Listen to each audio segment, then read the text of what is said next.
ಹೋದಿಯ ಪಿಶಾಚಿ ಅಂದರೆ ಬಂದೇ ಗವಾಕ್ಷಿಲಿ ಅನ್ನೋಂಗಾಯ್ತು ಈ ಚಿರತೆ ಕಾಟ ಬೆಂಗಳೂರಿಗರಿಗೆ. ಈಗ ಮತ್ತೆ ಚಿರತೆ ಪ್ರತ್ಯಕ್ಷವಾಗಿರುವಂಥದ್ದು ಸಹಜವಾಗಿಯೇ ಆತಂಕಕ್ಕೆ ಕಾರಣವಾಗಿದೆ. ಎಲೆಕ್ಟ್ರಾನಿಕ್ ಸಿಟಿ ಮೊದಲನೇ ಹಂತದ ಟೋಲ್ ಗೇಟ್ ಬಳಿ ಚಿರತೆ ಪ್ರತ್ಯಕ್ಷವಾಗಿದೆ. ನಸುಕಿನ ಜಾವ 3 ಗಂಟೆ ಸುಮಾರಿಗೆ ಟೋಲ್ ಗೇಟ್ನ ರಸ್ತೆ ದಾಟಿ ಕೊನಕ್ ಇಂಡಿಯಾ ಕಂಪನಿ ಭಾಗದಿಂದ ಈ ಗ್ರೌಂಡ್ ಭಾಗಕ್ಕೆ ಚಿರತೆ ಪಾಸ್ ಆಗ್ತಾ ಇರುವಂತಹ ದೃಶ್ಯ ಸಿಸಿ ಕ್ಯಾಮೆರಾದಲ್ಲಿ ಸೆರೆ ಸಿಕ್ಕಿದೆ. ಇನ್ನು ಈ ದೃಶ್ಯವನ್ನು ಕಂಡು ಟೋಲ್ ಸಿಬ್ಬಂದಿ ಶಾಕಿಗೊಳಗಾಗಿದ್ದಾರೆ. ಇನ್ನು ಇಲ್ಲಿನ ಅಕ್ಕಪಕ್ಕದ ನಿವಾಸಿಗಳಲ್ಲಿ ಚಿರತೆಯ ಓಡಾಟ ಆತಂಕವನ್ನು ಸಹಜವಾಗಿ ಹೆಚ್ಚಿಸ್ತಾ ಇದೆ.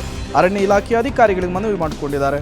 ದಯಮಾಡಿ ಚಿರತೆಯನ್ನು ಕಾಡಿಗಾದರೂ ಒಟ್ಟಿ ಇಲ್ಲ ಬೋನಿಗೆ ಸೆರೆ ಹಿಡಿದು ಬೇರೆ ಕಡೆ ಶಿಫ್ಟ್ ಮಾಡುವಂತಹ ಕೆಲಸ ಮಾಡಿ ಅಂತ ಹೇಳಿ ಮನವಿಯನ್ನ ಮಾಡಿಕೊಂಡಿದ್ದಾರೆ. ಬೆಂಗಳೂರಿನ ಎಲೆಕ್ಟ್ರಾನ್ ಸಿಟಿ ಐಟಿ ಹಬ್ ಆಗಿರುವಂತಹ ಎಲೆಕ್ಟ್ರಾನ್ ಸಿಟಿಲಿ ರಾತ್ರಿ ಚಿರತೆ ಕಾಣಿಸ್ಕೊಂಡಿದೆ. ಹಾಗಾಗಿ ಪದೇ ಪದೇ ಎಲೆಕ್ಟ್ರಾನ್ ಸಿಟಿ ಅಥವಾ ಜಿಗಣಿ ಸುತ್ತಮುತ್ತ ಚಿರತೆ ಕಾಣಿಸ್ಕೊಳ್ತಿತ್ತು. ಹಾಗಾಗಿ ಇವತ್ತು ಎಲೆಕ್ಟ್ರಾನ್ ಸಿಟಿಲಿ ಕಾಣಿಸ್ಕೊಂಡ್ರ ಹಿನ್ನೆಲೆ ನಾನು ನೇರವಾಗಿ ದೃಶ್ಯಾವಳಿ ತೋರಿಸ್ತೀನಿ. ಈ ಒಂದು ಏನು ಎಲೆಕ್ಟ್ರಾನ್ ಸಿಟಿಯ ಟೋಲ್ ಬಳಿ ರಾತ್ರಿ ಒಂದು 3 ಗಂಟೆ ಸಮಯದಲ್ಲಿ ಚಿರತೆ ಇಲ್ಲೇ ಓಡಾಡುವಂಥದ್ದು ಸಿಸಿ ಕ್ಯಾಮೆರಾದಲ್ಲಿ ಸೆರೆ ಆಗಿರುವಂಥದ್ದು.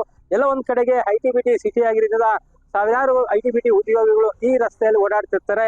ರಾತ್ರಿ ಸಹ ಸಾಕಷ್ಟು ಚಿರತೆ ರಸ್ತೆಗೆ ಬಂದ ಸಂದರ್ಭದಲ್ಲಿ ಆಟೋದಲ್ಲಿ ಹೋಗ್ಬೇಕಾದ್ರೆ ಆಟೋ ಚಾಲಕ ಗಮನಿಸಿ ನಂತರ ಆ ವಿಚಾರವನ್ನ ಪೊಲೀಸರಿಗೆ ಮುಟ್ಟಿಸಿರೋದು. ಬೆಳಿಗ್ಗೆ ಪೊಲೀಸರು ಎಂದಿನಂತೆ ಬಂದು ಸಂಪೂರ್ಣವಾಗಿ ಈ ಕಾಂಪೌಂಡ್ ವಾಲ್ ಇರ್ಬೋದು ಅಥವಾ ಇಲ್ಲಿರುವಂತಹ ಪೊದೆಗಳಲ್ಲೂ ಸಹ ಎಲ್ಲಾ ಕಡೆ ಹುಡುಕಾಡಿದ್ರು. ಜೊತೆಗೆ NTTF ಕಾಲೇಜಿನ ಆವರಣದಲ್ಲೂ ಸಹ ಸಾಕಷ್ಟು ಹುಡುಕಾಟ ನಡೆಸಿದ್ರು. ಜೊತೆಗೆ KRPRM ವಲಯದ ಅರಣ್ಯ ಅಧಿಕಾರಿಗಳು ಸಹ ಸ್ಥಳಕ್ಕೆ ಬರ್ತಾರೆ.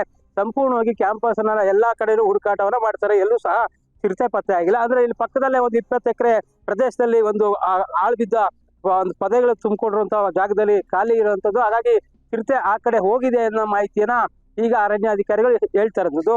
ಒಟ್ಟಿನಲ್ಲಿ ಸಂಪೂರ್ಣವಾಗಿ ಈಗಾಗಲೇ ಎಲೆಕ್ಟ್ರಾನ್ ಸಿಟಿ ಸುತ್ತಮುತ್ತ ಚಿರತೆ ಕಾಣಿಸ್ಕೊಳ್ತಿರೋದ್ರಿಂದ ಐಟಿ ಜನರಲ್ಲಿ ಒಂದು ಭಯದ ವಾತಾವರಣ ನಿರ್ಮಾಣ ಆಗಿದೆ. ಆದಷ್ಟು ಬೇಗ ಚಿರತೆಯನ್ನ ಸೆರೆ ಹಿಡಿಬೇಕು ಅಂತೇಳಿ ಸ್ಥಳೀಯರ ಒತ್ತಾಯ ಆಗಿರುವಂತದ್ದು. ಆನೇಕಲ್ಲಿಂದ ಅಂಬರೀಶ್, ಪಬ್ಲಿಕ್ ಟಿವಿ,